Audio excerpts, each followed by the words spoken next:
उन्होंने मुझे लेकर के पकड़ के बोलने नहीं दिया, मुंह को भी बंद किया गया। मैंने सिर्फ एक ही डिमांड की थी कि मैं विरोध नहीं कर रहा, मैं तो मुख्यमंत्री हैं, हमारे प्रदेश के मुखिया हैं, इनके सामने अपनी बात रख रहा हूं, क्योंकि उनको सही जो है फिल्म, सही पिक्चर दिखाई नहीं जा रही, उन्हें गलत किया जा रहा है, उन्हें गुमराह किया जा रहा है कि ये सब कुछ हो चुका है, जबकि धरातल पे ऐसा कुछ नहीं है। वहाँ पर जो दूसरे प्रतिनिधि हमारे बैठे हैं जो चुने हुए, वो भी ये देख के खुश हो रहे हैं, जबकि उन्हें भी पता है कि हालात ख़राब है अंदर के। आप इसका मतलब अपने ही लोगों को, अपने मुखिया को मतलब गुमराह करने का काम कर रहे हो, ये बड़ा नुकसान कर रहे हो आप सरकार का भी। तो ये असली जो चीज़ है वो दिखाई जानी चाहिए। यही मैंने कहा था जी, मैं उनसे मिलना चाहता हूँ, मैंने अपनी बात रखनी है, पहले भी नहीं रखने दी थी, लेकिन उन्होंने कोई नहीं सुनी। उन्होंने मुझे मुंह बंद किया, 3-4 लोगों ने, 5-7 लोगों ने पकड़ा और घसीटते हुए मुझे बाहर ले जाकर के बेसमेंट में ले गए, वहाँ नीचे। वहाँ पर मुझे काफ़ी देर रखा, उसके बाद उन्होंने मुझे छोड़ा। जब ये सारा जो है सीएम साहब चले गए, उसके बाद उन्होंने छोड़ने का काम किया। एक हमारी आवाज़ जो हम प्रशासन तक, मुख्यमंत्री साहब तक जो कल नहीं पहुँचा पाए, प्रशासनिक अधिकारियों ने हमें उस रास्ते पे वहाँ तक अपनी आवाज़ पहुँचाने नहीं दिया, आपके माध्यम से ये आवाज़ हरियाणा सरकार तक पहुँचे, इसके लिए आज ये प्रेस कॉन्फ्रेंस बुलाई गई है।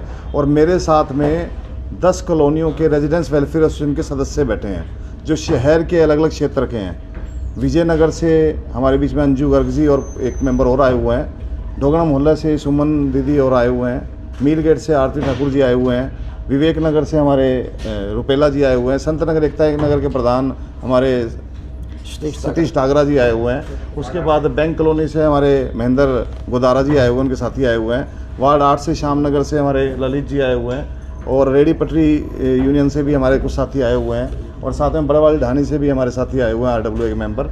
तो ऐसे 10 से 12 कॉलोनी के मेंबर जो इफ़ेक्टेड हैं। जो तस्वीर कल दिखाई जा रही थी वहाँ पर मुख्यमंत्री जी को, जिसमें एक मूवी दिखाई गई थी, आप शायद वहाँ उपस्थित थे सभी लोग, 5-10 मिनट की एक मूवी थी, डॉक्यूमेंट्री थी, जिसमें हिसार के दृश्यों को दिखाया गया था। और उस हिसार के दृश्यों के अंदर बहुत ही साफ़ सुथरा हिसार जो बिल्कुल चमक रहा था, जिसमें सफाई व्यवस्था बिल्कुल अच्छी थी, इस तरह का एक दृश्य दिखाया गया। उस दृश्य को देख करके, क्योंकि मैं बैठा था वहाँ पर, और ये जनप्रतिनिधियों की एक बैठक थी, जिसमें जनप्रतिनिधियों के मान सम्मान की बात की गई थी कि उनका मान सम्मान होगा, जो अधिकारी काम नहीं करते या उनकी कोई समस्या है तो उसको हम ठीक करेंगे, उनको हम घोषणाएं करेंगे उनके लिए। तो ठीक है, अच्छी बात है, घोषणाएं हमें सीनियर डिप्टी मेयर या डिप्टी मेयर के लिए नहीं चाहिए, घोषणाएं हमें जनता के लिए चाहिए, जनता के काम नहीं हो रहे।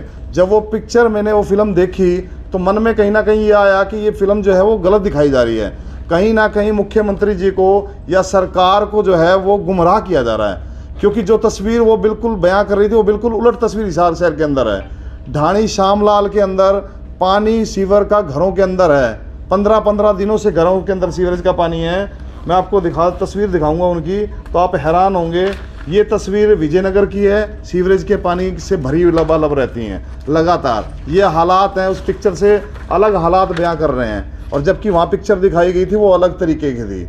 इसी तरीके की मैं आपको दिखाऊंगा घरों के अंदर जो पानी भरा हुआ है, ये पीने का पानी की व्यवस्था विजयनगर और डोगराना मोहल्ले के अंदर 3 गलियां ऐसी हैं, 80 घर ऐसे हैं जिनके आज तक पानी की लाइन, पीने का पानी सप्लाई नहीं हो पा रहा। वो मटके भर करके दूर दूर से पानी लेकर के आती हैं। वो बहन जी बैठी हैं, वो RWA से हैं, उन्होंने शिकायत दर्ज करवाई थी हमारे पास।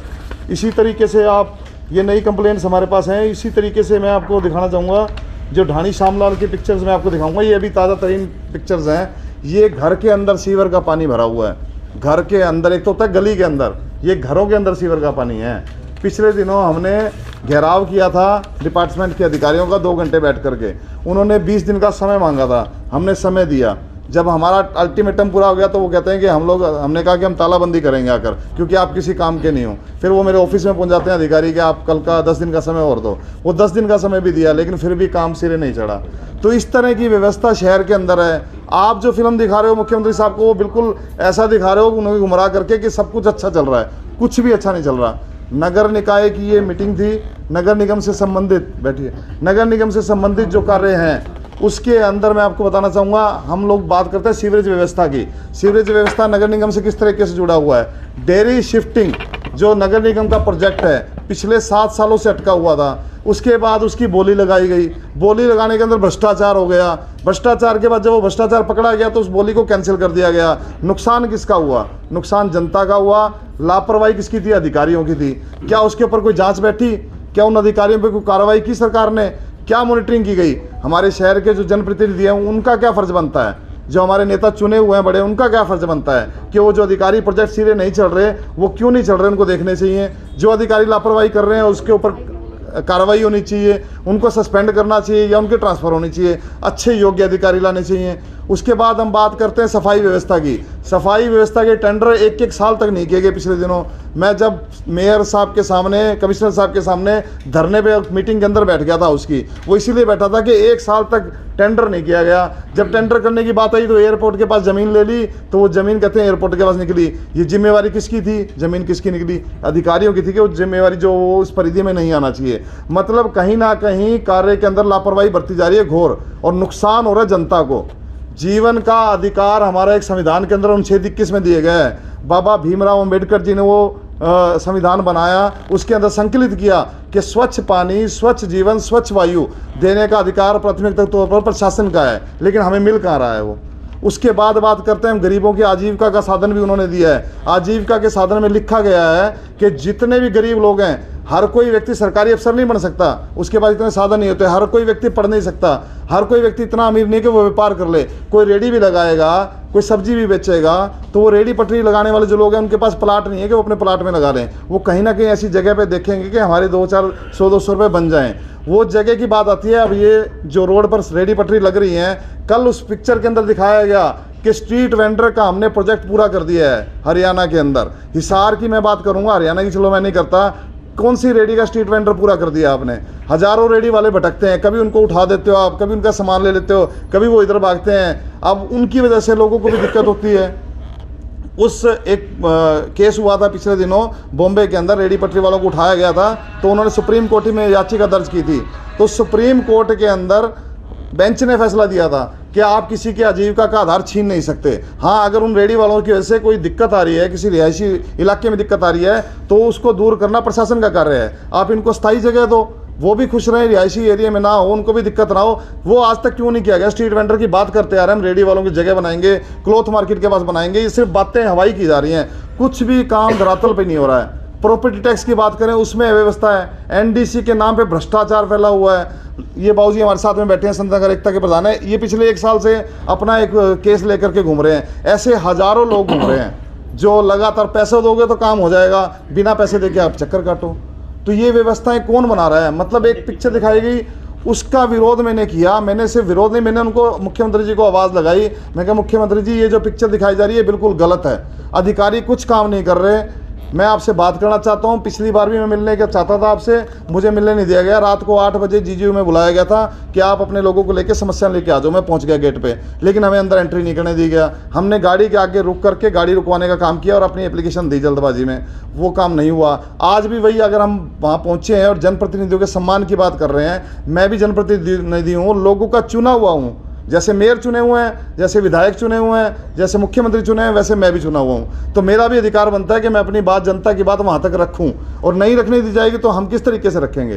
तो हमें वहाँ नहीं, मुख्यमंत्री जी बैठे थे सामने, साथ में सबसे बड़ी बात यह है कि हमारे मेयर साहब जो शहर के जनप्रतिनिधि वो भी बैठे थे, हमारे विधायक भी बैठे थे, मंत्री भी बैठे थे। मैं लोकल उनके साथ काम करने वाला, उनके साथ काम करने वाले प्रतिनिधि हूँ। तो क्या उनको नहीं कहना चाहिए कि हाँ रुक के इनकी बात सुन लो? हमने कोई विरोध थोड़ी करना, हम तो अपनी बात बताना चाह रहे हैं, हम सच्चाई बताना चाह रहे हैं कि काम नहीं हो रहा। मैं ये नहीं कहता कि सारे अधिकारी निकम्मे हैं, सारे अधिकारी काम नहीं करते, अधिकारी अच्छे भी होते हैं। कई बार अधिकारियों की मजबूरी होती है। अब डेयरी शिफ्टिंग नहीं हो रही है तो सीवरेज व्यवस्था पूरे शहर की ब्लॉक है, तो उसकी जिम्मेवारी किसी होगी? वो सरकार उस काम को जल्दी करवाए। अगर अधिकारी मजबूर है तो अधिकारी लिखें, चंडीगढ़ को, अपने मुख्यालय को लिखें, उसके बाद ये काम होना चाहिए। इस तरीके की व्यवस्था को दूर करना होगा, व्यवस्था ठीक करनी होगी, वरना ये फिल्म दिखा करके, गुमराह करके सरकार की चाहे बदनामी हो, चाहे सरकार सोच रही है कि अच्छे काम हो रहे हैं, लेकिन पब्लिक में बहुत रोष है।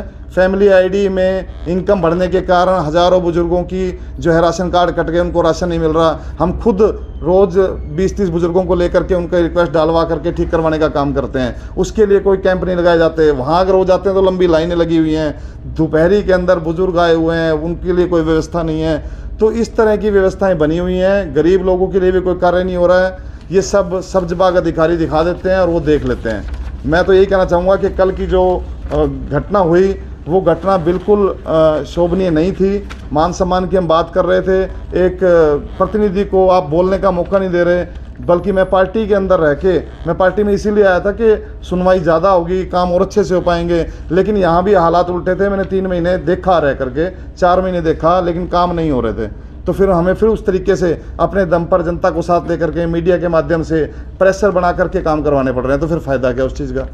तो मैं तो आप मीडिया के माध्यम से आपसे गुहार लगाना चाहूँगा, क्योंकि जब प्रशासन निरंकुश हो जाए, जब अधिकारी इस तरह के व्यवहार पे उतर आएँ, तो मीडिया जो हमारा चौथा स्तंभ है, उसके माध्यम से हरियाणा सरकार तक ये आवाज़ पहुंचनी चाहिए कि मुख्यमंत्री जी, हम आपसे मिलना चाहते हैं, हम आपको सच्चाई दिखाना चाहते हैं, हमारे पास पूरे तथ्य हैं, पूरे फैक्ट हैं, हम वो लेकर के आएंगे।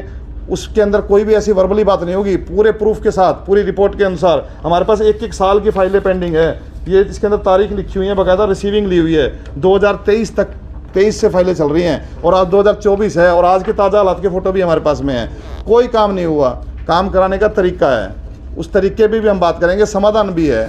हम आरटीएस की बात करते हैं, राइट टू सर्विस एक्ट बनाया गया है। उस राइट टू सर्विस एक्ट के अंदर गवर्नमेंट का ही बनाया हुआ है, हर कार्य की समय सीमा निर्धारित की गई है। सीवर लाइन अगर टूट गया तो 7 दिन के अंदर ठीक करनी पड़ेगी। सीवरेज का पानी, गंदगी का 7 दिन से ज़्यादा नहीं रहना चाहिए। ये उस एक्ट के अंदर लिखा हुआ है। कहाँ इंप्लीमेंट हो रहा है वो? अगर नहीं हो रहा तो उसकी कौन मॉनिटरिंग कर रहा है? क्या सज़ा मिल रही है उनको? अगर कोई हम टैक्स नहीं भरते तो गवर्नमेंट फ़ाइन लगाती है, प्रॉपर्टी टैक्स नहीं भरते गवर्नमेंट फ़ाइन लगाती है, हम लोग कोई रूल तोड़ दें उसका फ़ाइन लगा हुआ है। अधिकारियों पे क्या फ़ाइन लगा हुआ है?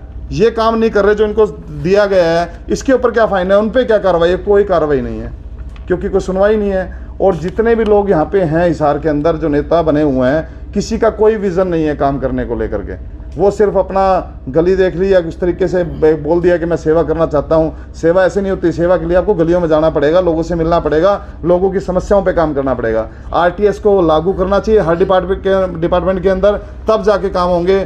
तय सीमा पर काम ना हो तो उस अधिकारी पे कार्रवाई होनी चाहिए। जो कानून बना हो उसके हिसाब से एनजीटी के जो निर्देश हैं उनको लागू करना पड़ेगा।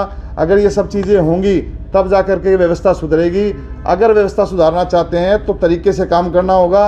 और इस तरह के सामाजिक लोग, राजनीतिक लोग नहीं बैठे यहाँ पे कोई, सब सामाजिक लोग बैठे हैं जो निस्वार्थ काम करते हैं, जेब से पैसा लगा करके काम करते हैं। हमारी पूरी टीम है 100 मेंबरों की इस तरह के लोग आपको साथ में जोड़ने चाहिए। मोहल्लों में बैठे हैं, कॉलोनियों में बैठे हैं, एक कमेटी बनानी पड़ेगी जो प्रशासन और जनता के बीच में कड़ी का काम करे। वो आपको एक्चुअल समस्या बताएगी, व्यवहार बताएगी। मेरे साथ में अंजू दीदी बैठे हैं, इन्होंने जेई को फ़ोन किया, विजयनगर का कोई जेई है, नंबर इनके पास है, नाम नहीं पता, मैं नंबर से पता लग जाएगा।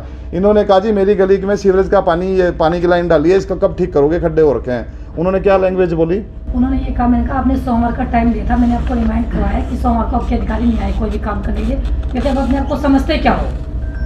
मैं सर आपने टाइम दिया था, हमारा काम हम कर देंगे अपने आप। ये बात करके उन्होंने फोन कर, ये बात उन्होंने बोली। हम लोग किसी को नहीं कहते कि अधिकारी ने ये बात बोली, ये बोलना शोभनीय नहीं देता। हम चाहते हैं कि वो अधिकारी की पहचान की जाए।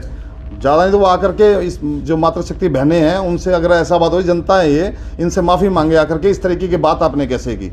तो ये सब चीज़ें हैं, इनके लिए ही हमने आपको आज इकट्ठा किया है कि आप लोगों के माध्यम से हम अपनी बात, अपना पक्ष जनता के सामने भी और मुख्यमंत्री जी के सामने भी रख सकें।